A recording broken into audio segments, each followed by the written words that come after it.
Hey everybody, this is JR2576 with another video. This time I wanted to cover selectors. I have a couple things set up I want to show you. If you watched my previous video, there will be a link above about variables. You'll notice this is the same scene as before. I will do this real quick because that's what's going to bring me into the next part. I want to show you how variables and selectors can work together, and you can do different things.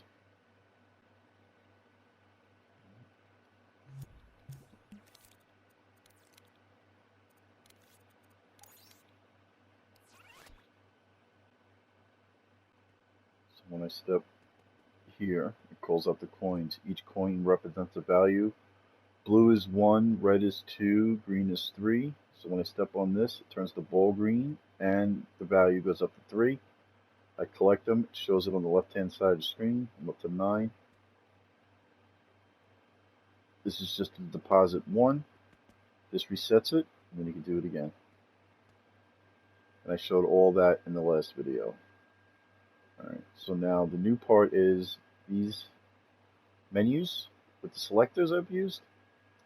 So the directions say up and down to select, square to buy. So when I press up or down, it will change it. And then if I press square, it will buy it. So it'll deduct it from the value and change the ball that color.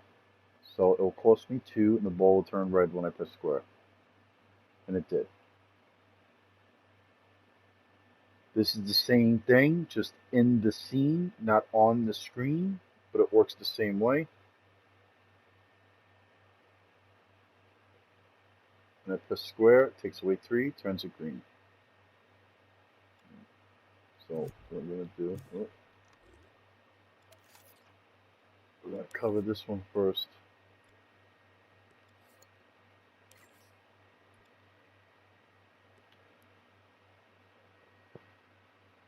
So I have a trigger zone. This pretty much turns on everything.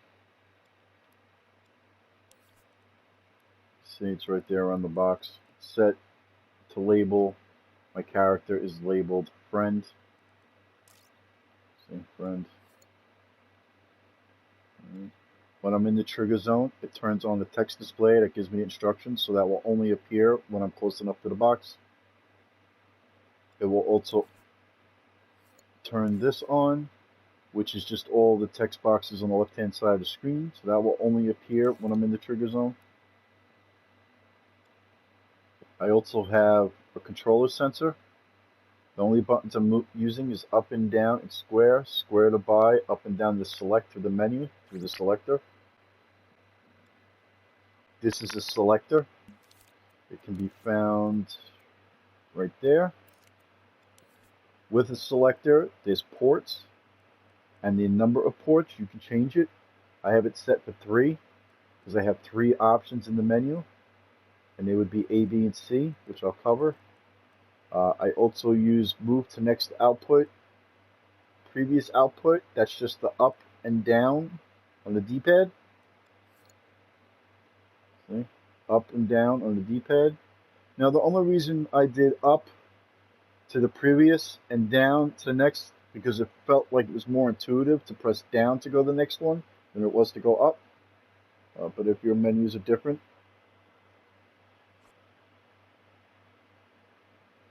now we have the inputs and outputs for A, B, and C. I have nothing going in because it's selecting the port.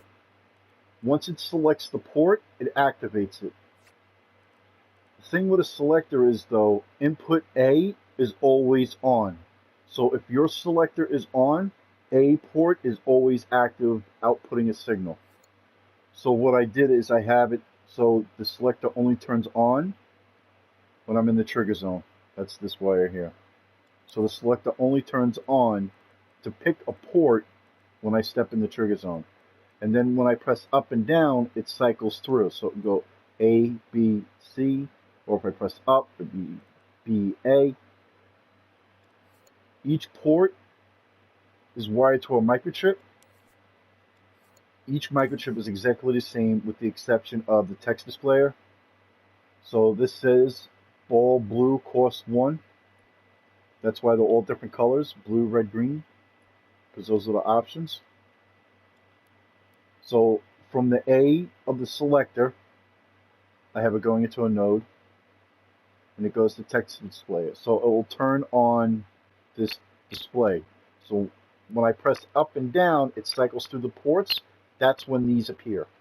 When I land on that port, the text box corresponding to that will appear. All right. This I have just wired to this node, which is just the square button. That way I didn't have a whole bunch of wires. I can move it over here to keep it all nice and clean. So when I press square, it goes into an AND gate. I have hooked up to B the text box displayer. So on the text box displayer, there's one text active.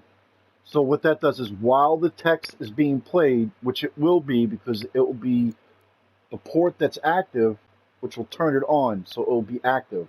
When that's active and I press square, it goes to another AND gate. All right.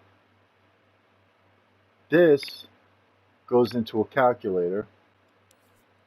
Now I have the calculator where A is greater than B, and I'll explain that. So when A, which is part of the variable, the number that appears on the screen, it gets that information. So it pulls that value into this chip, which will say -1.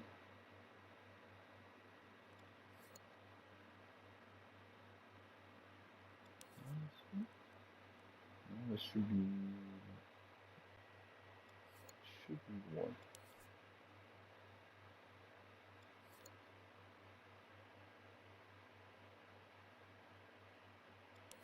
That should be 1, not -1. Look at that. So what that's going to say is when A, which is 1, is greater than 0, it gives it power to the AND gate. So right now, when the value, which is the number on the screen, is higher than B, which is set to 0, so anything higher than, if you have 1, this will turn on because it's equal, and it goes to the AND gate. So when that is equal and I press square and the text box is displayed, it goes to another variable modifier. This will add a negative number, which actually takes away the value. So the reason I have that set up is if you have more than no coins, you can spend one, because technically if you have more than none, you have at least one. So then you'll be able to spend it. So that way if you're at 0, you can't spend it. If you're at 3, you can spend it 3 times. So as long as you're higher than 0, that's why I hooked it up that way. And it will take away 1, because to turn the ball blue costs 1. All right. I did the same thing for all the colors. Red is, 2. Green is 3. Same thing. Same setup and everything, except this minus is 2. And this one, that should be 2. So when I have, it should be 1. No, 2. Right, so when 2 is greater than 1, so that way if I only have 1, I can't buy 1, but if I have more than 1, in increments of 2, I can keep buying more. So A has to be greater than 1, which will be 2. I bet you I did the same thing with the green one too. Let's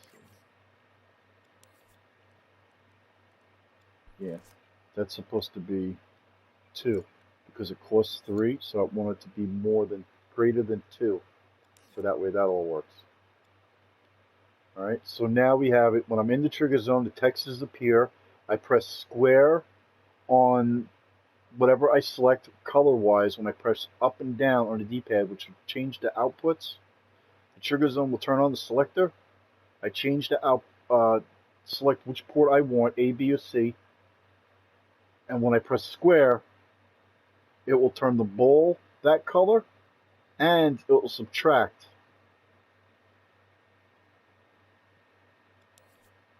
I have a calculator here hooked up to an active port. The active port puts out the number of the port that you're on. So the weird part is it starts off at 0. So A is considered 0. So the signal for A would be 0. So this would output a signal here of 0.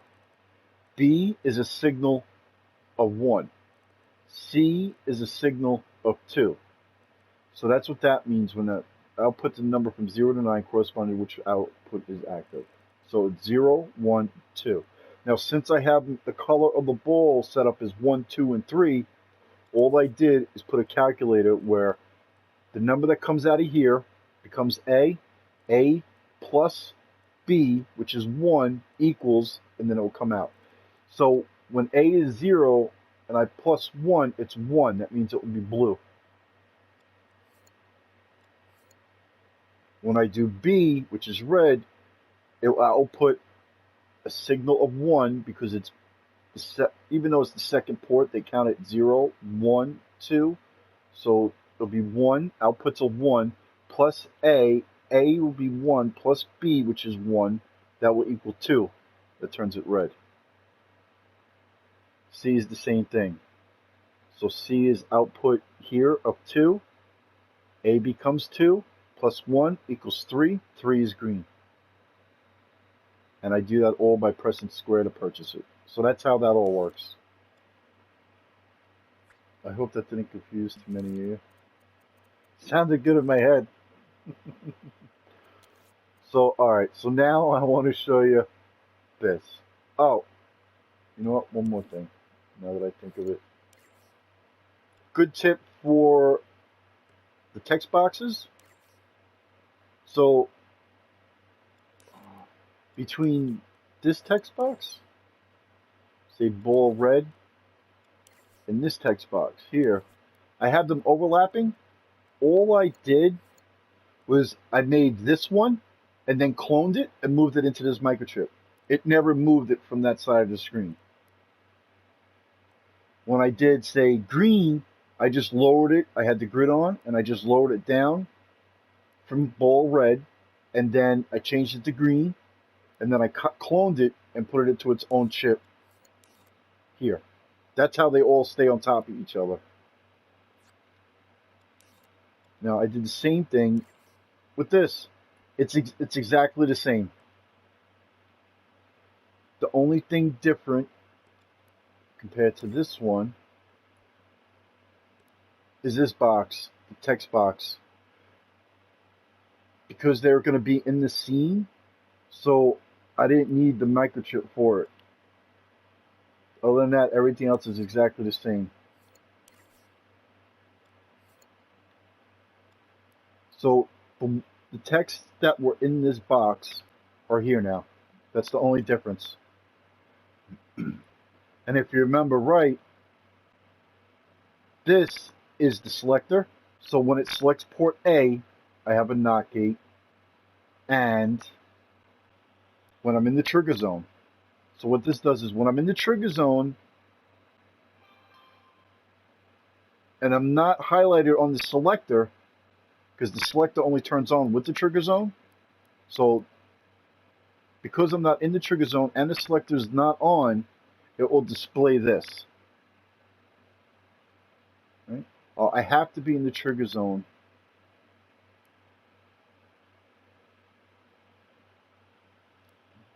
Yep. Yeah. Man, so much logic. So the trigger zone, when I'm in the trigger zone and it's not selected, this will display. When I do select it, this will display. So it will shut this one off. Because when it's selected, it'll change this signal here to a positive signal, which changes this to a negative signal. And even if I'm in the trigger zone, which will be positive, this will be negative, so they don't work, so this won't be on. That's how I get it so you can see one over the other. And I did the same thing. I had the grid on, and I just lined them up. Let me show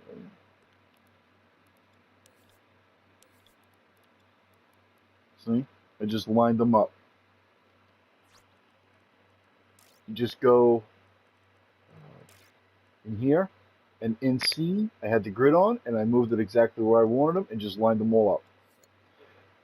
And you can do the same thing. So like I did ball blue, cloned it. It stayed exactly there where the other ball, where the next one was, the blue one, and then it followed down with red and whatnot. So that's just another way of doing a selector, well, menu, whether it's on the scene or on the screen. All right. Now we have this purple pad. That's new. It's just another way of using a selector. So this is, I guess it's maybe a little bit more complicated, but depending on what you want to do, I mean, there's a lot of different ways. I'm just showing you what these different ports are for, so that way you can think about it and figure out how you want to use it in your creation. So now I have the same thing set up where I'm in the trigger zone. I didn't do as complex as the other ones. This is just for you to change it.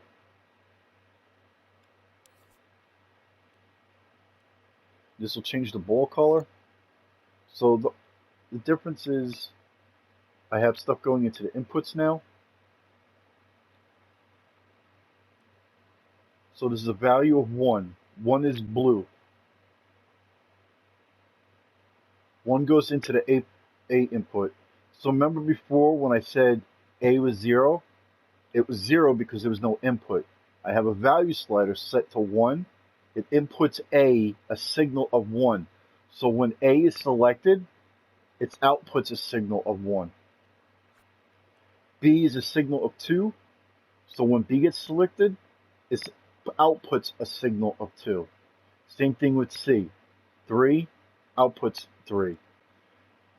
This does exactly the same thing, except I didn't have it to deduct value. I didn't have it set up to press square to buy. But instead I use left and right. That's the only difference. Instead of up and down, I use left and right. It outputs, so A outputs the blue. I could just change it to color blue. This one changes to red, green, A, B, and C. And when this port is selected, it sets the variable. So since 1 is going to A and A is selected, it sets the ball variable to 1, which will turn the ball blue. Same thing with B. Input 2, output variable 2, it sets it to 2, it becomes red. This works when it's powered on. It's powered on every time I press left or right on the D-pad, which is corresponding to the ports that I change. Alright, so, sorry, I'll show you.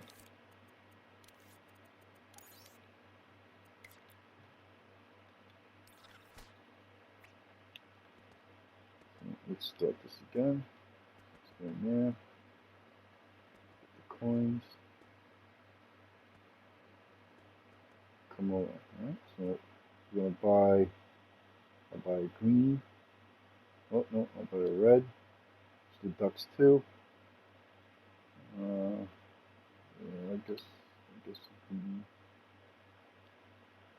we go. See, now I'm down to 1.